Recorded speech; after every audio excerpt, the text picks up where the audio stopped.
అంబరధరం విష్ణుం శశివర్ణం చతుర్భుజం ప్రసన్నవదనం ఝాయేత్ సర్వవిఘ్నోపశాంతయే. బ్రాహ్మణుడు పలికెను, సూత్రాన్నం తిని అది పొట్టలో ఉండగానే మరణించిన వాడు తల్లిదండ్రులను, అక్కచెల్లెలను, అన్నాదమ్ములను, పుత్రులను దోషం లేకుండా విడిచిపెట్టువాడు ప్రేతమగను.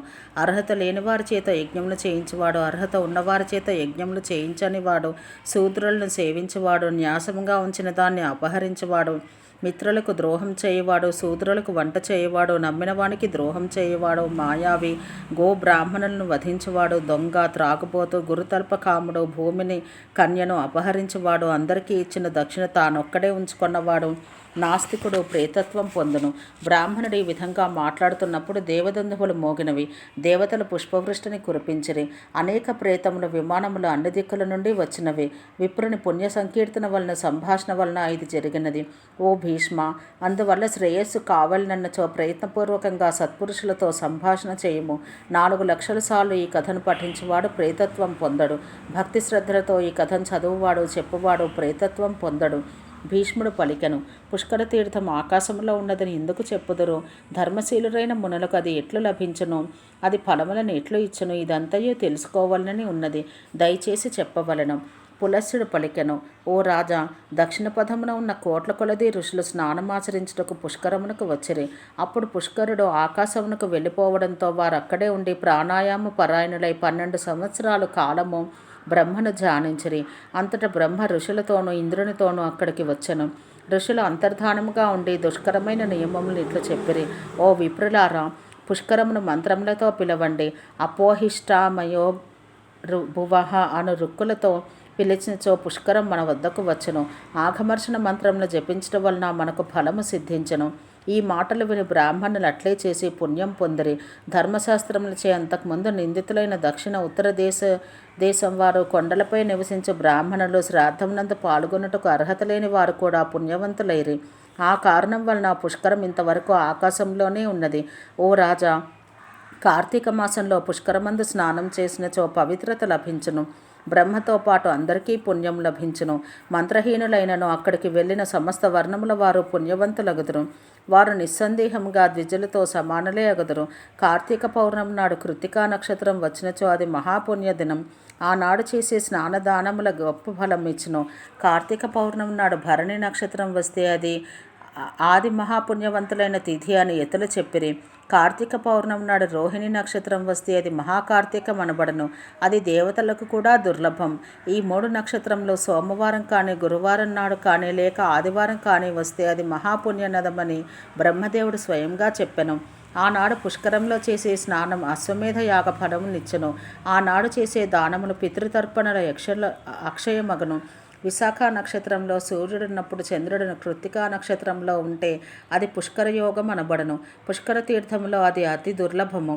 అంతరిక్షం నుండి భువికి వచ్చిన మహాపుణ్యవంతులైన పుష్కరంలో స్నానం చేయవారు ఉత్తమ లోకములు పొందుదురు. భూమిపై ఉన్న సమస్త పుణ్యతీర్థములలో ఉత్తమమైన తీర్థం పుష్కరం. దీన్ని మించిన తీర్థం మరొకటి లేదు. ముఖ్యంగా కార్తీక పౌర్ణమి నాడు ఇది మహాపుణ్యవంతం. మునులు సేవించబడి ఈ తీర్థమును సరస్వతి ఉదుంబర వనము నుంచి వచ్చే నింపివేశను. దక్షిణ దిశలో కొంత దూరంలో నీలాంజనచయ పర్వత శిఖరం ఉన్నది. నీలవర్ణ గరికతో నిండి ఉంది. కదంబ అర్జున కుటక పూల పరిమళంతో నిండి ఉన్నది. కుటజ పూల పరిమళంతో నిండి ఉన్నది. కోకిలల కుకూరావములతో, నెమ్మల క్రియంకారములతో నిండి ఉంది. పుణ్యజలములతో నిండిన ఈ పుణ్యనది బ్రహ్మపుత్రి వెదుర్ల స్తంభం నుంచి ఉత్తరముఖంగా ప్రవహించినది. కొంత దూరం వెళ్ళిన పిదప తిరిగి పడమర వైపు పయనించును. అది మొదలు ఆ దేవి ప్రసన్నమైన ప్రాణుల యందు దయచేత అంతర్ధానం విడిచి ప్రకటితమైనది.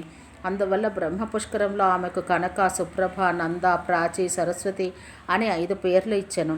ఈ పుణ్యతీర్థంలో స్నానం ఆచరించి గోదానం, భూదానం మొదలైన దానములు చేయవాడు గొప్ప ఐశ్వర్యమును, అక్షయఫలమును పొందును. ధాన్య దానములో తిలాదానము శ్రేష్టమని మునిశ్రేష్ఠులు చెప్పిరి. ఇంద్రియములను జయించి మనస్సును నియంత్రించి ఇచ్చట మరణించేవాడు బ్రహ్మలోకమునకు వెళ్ళను. తమ పుణ్య ప్రభావం వల్ల ఈ తీర్థంలోనూ తీర్థమునకు సమీపంలోనూ మరణించు చరాచరములో అతి దుర్లభమైన యజ్ఞఫలం పొందును. అందువల్ల మానవులు ప్రయత్నపూర్వకంగా సరస్వతీ నదిని ఆశ్రయించి సేవించవలను.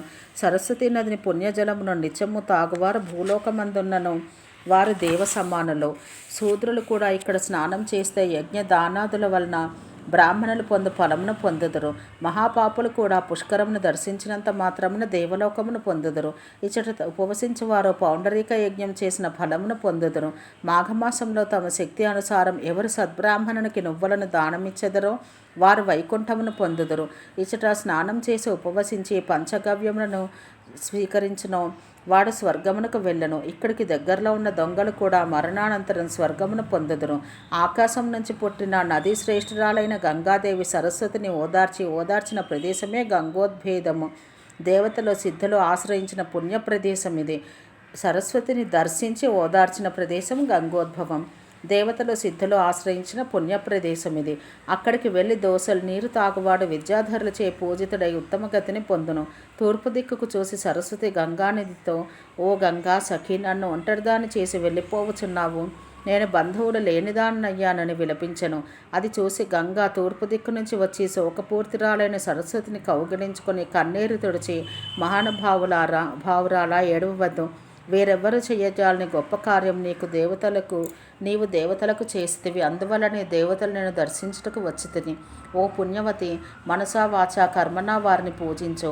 ఆ మాటలు విని సరస్వతి విధి విధానంగా దేవతలను పూజించెను. క్రమంగా బ్రహ్మపుత్రి సఖియులను కలిసెను. జ్యేష్ఠ మధ్యమ పుష్కర సంగమం జగద్విఖ్యాతం. బ్రహ్మపుత్రి పడమర దిక్కుగాను గంగ తూర్పు ముఖంగాను ప్రవహించెను. అచ్చటికి వచ్చిన దేవతలందరూ ఆమె చేసిన అసాధ్యమైన పనిని చూసి ఇలా స్తుతించరి. నీవు బుద్ధివి, మతివి, లక్ష్మివి, నీవు విద్యవు, నీవు సిద్ధి, స్వధ, స్వాహ అన్నీ నీవే. నీవు పరమ పవిత్రమైన దానవు. నీవు సంధ్యవి, రాత్రివి, ప్రభవు, భూతివి, మేధవు, శ్రద్ధవు, యజ్ఞ విద్య, మహావిద్య, గుహ విద్యవు నీవే. దండనీతివి నీవు. సాగరమును చేరువు పుణ్యజలమా నీకు నమస్కారము. పాపాత్ములను పాప విముక్తులను చేయు నీకు నమస్కారము. జగత్ప్రియా నీకు నమస్కారము. ఈ విధంగా దేవతలు స్తుతించిరి. సర్వతీర్థమయ అయిన సరస్వతి సమస్త దేవతలతో తూర్పుముఖురాలై నిలిచెను. బ్రహ్మ ఆమెను ప్రాచి అనను.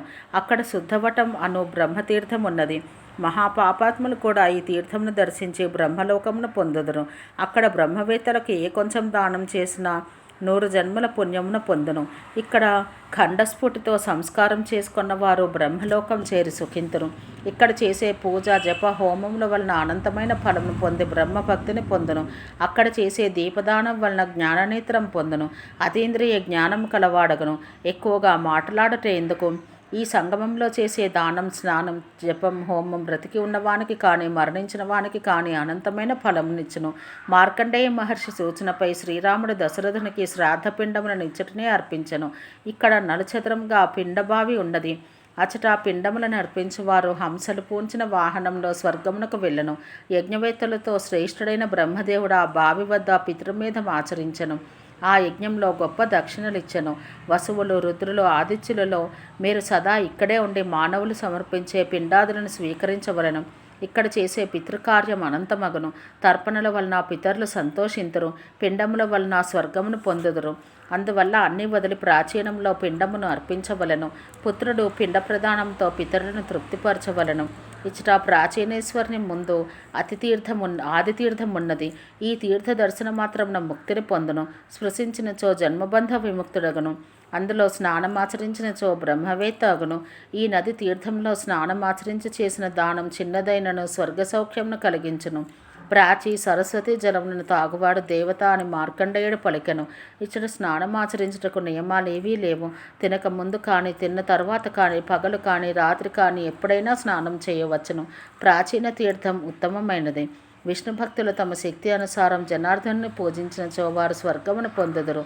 ఈ తీర్థములలో శ్రేష్టమని బ్రహ్మ చెప్పెను. గంగా సమానమని దేవతలు పలికిరి. ఏకాకి, దీన, మానస అయిన ఆమె కోసం బ్రహ్మదేవుడు చెలియను సృష్టించెను. విష్ణువు పద్మనేత్ర అయిన లక్ష్మిని, శివుడు సరస్వతి చెలి అయిన వజ్రుని సృష్టించెను. ప్రాచి సరస్వతిలో నీరు తాగే పశువులు కూడా స్వర్గమును పొందును.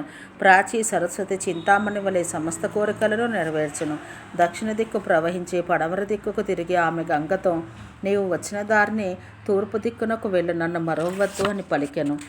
ఓం సహనావవతు సహనౌ భునత్తు సహ వీర్యం కరవావహై తేజస్వినావధీతమస్తు మా విద్విషావహై.